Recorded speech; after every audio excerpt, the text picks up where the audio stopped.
Hi guys, welcome to a new video. Today I'm gonna have another super quick Photoshop tutorial for you. And today we're gonna go over how to make your photo look motion blurred without actually shooting blurry. So sometimes motion blur really works to get like kind of a more emotional and raw image, especially in like outdoor like couple photography or something. But it can also have a really cool editorial look in studio photography, and that's what we're gonna tackle today. So I'm gonna use this image right here as a reference photo, and first thing that we're gonna do is create a new layer with Command J, and then okay, so you can kind of like have creative freedom with this, but I'm just gonna basically show you how it works so you can actually see like the difference. So I'm just gonna split this kind of roughly down the middle. Yes, that's good. And then delete like the one half of the photo. So this half of the photo is the one that we're actually gonna work on. So we're gonna go to filter and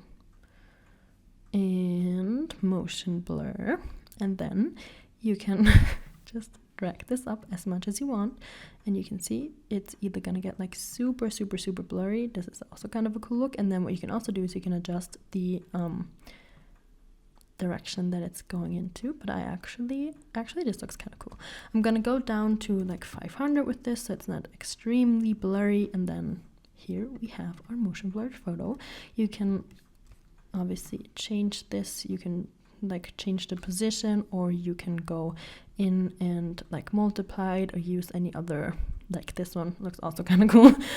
Use any other like settings here, and you could also, let's go back, turn this down, or you could use like another one and put this like in a different direction. You can just go crazy with this and just play around.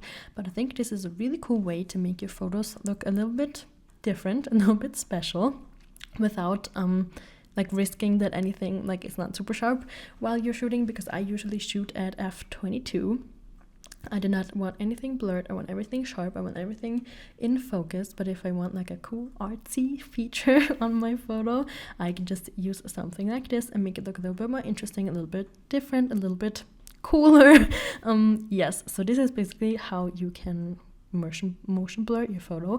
You could also do like the whole photo, obviously, so just create a new layer, filter, it's actually already up here, motion blur, and yes, this looks absolutely crazy. But again, you could go and light it and then go to like 40, and then this would just be a little bit blurry. But yeah, you can just play around with it, get creative, try out everything, and oh, this looks nice.